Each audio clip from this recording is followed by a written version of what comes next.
SMS Emden, published in the year 2014. Around a million Indians served in World War I, but the flames of the conflagration touched it directly only once.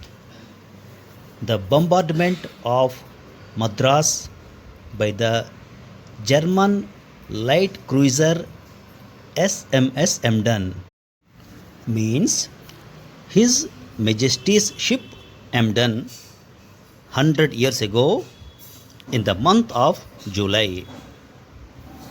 The action was part of one of the greatest military exploits of the war, the daredevil marauding of the Emden in the South Pacific and Indian Ocean for 3 months, creating havoc and spreading panic, sinking both merchant and naval ships, shutting down sea traffic, and single handedly tying down a wanted British Navy in the zenith of its prowess.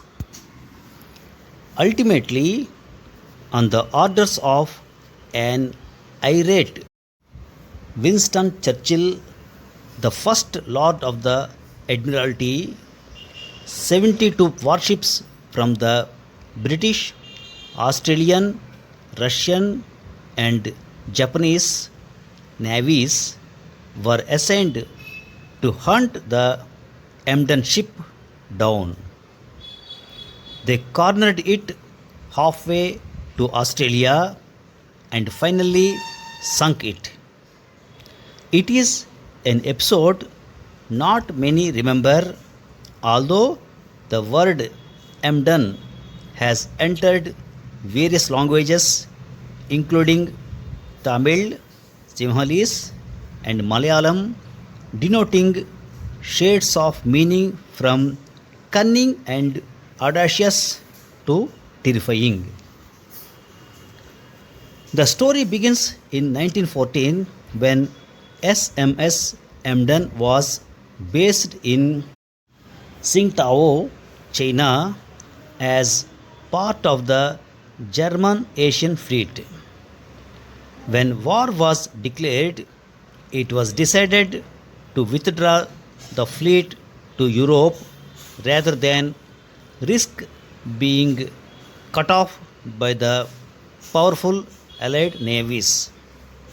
But one young captain, Karl von Muller of the Emden ship, requested permission to stay behind and disrupt Allied shipping in Asian waters.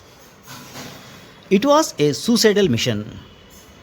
By early September, the Emden had quietly slipped into the region's busiest shipping lanes, ingeniously disguising itself as the British cruiser HMS Yarmouth.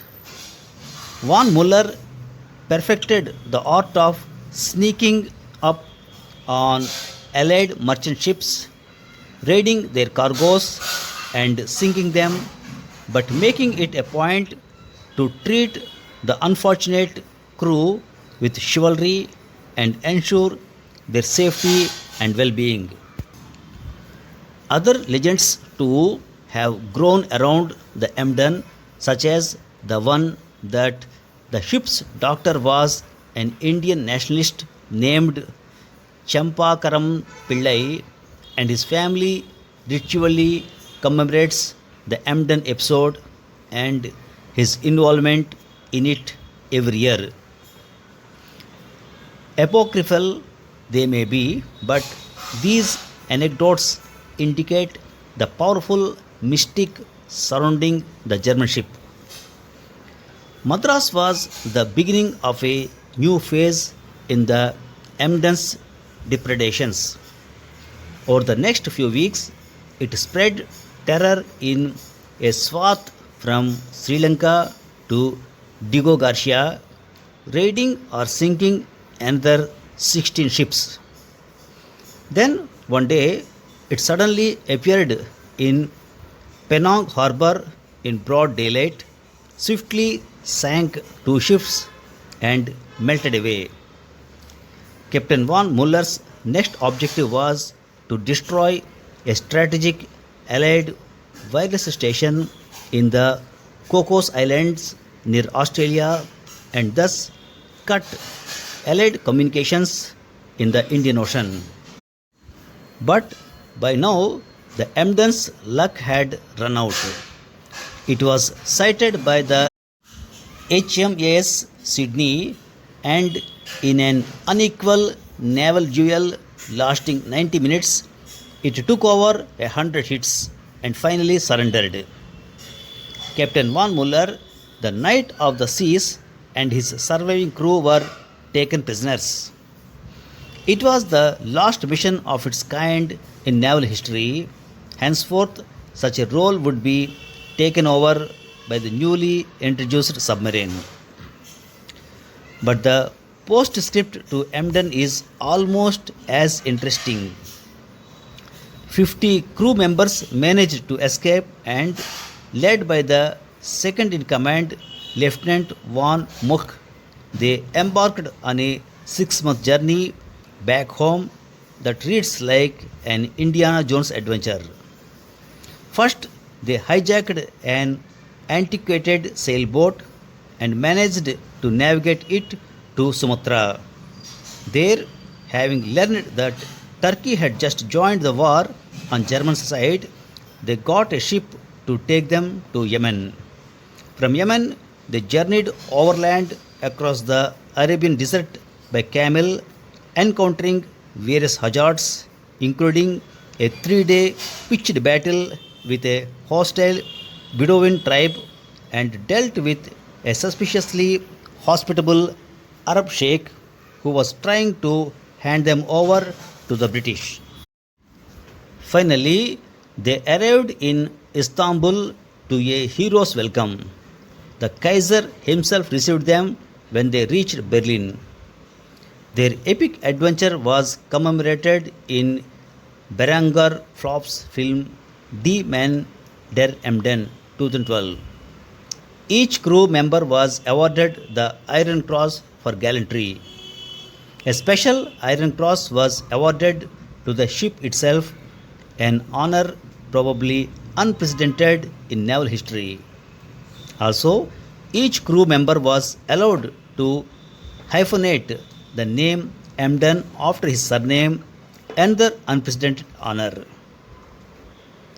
But the greatest honor of all is perhaps the way the ship's name has been absorbed into colloquial Tamil and Malayalam and 100 years later is still sometimes used to refer to somebody who is exceptionally intimidating, daring, crafty, or simply giant. A brief encounter bears a lasting imprint. Thank you very much. Around a million Indians served in World War I, but the flames of the conflagration touched it directly only once. Conflagration, Conflagration. Conflagration means a destructive fire, an extensive one. That action was part of one of the greatest military exploits of the war, the daredevil marauding of the Emden ship. Marauding, Marauding. Marauding means roaming for plunder. Shutting down sea traffic and single-handedly tying down a wanted British Navy in the zenith of its prowess. Wanted, Wanted. Wanted means praised boastfully or praised excessively. Zenith, Zenith. Zenith means highest point. Prowess, Prowess. Prowess means exceptional valor, bravery, ability, or skill.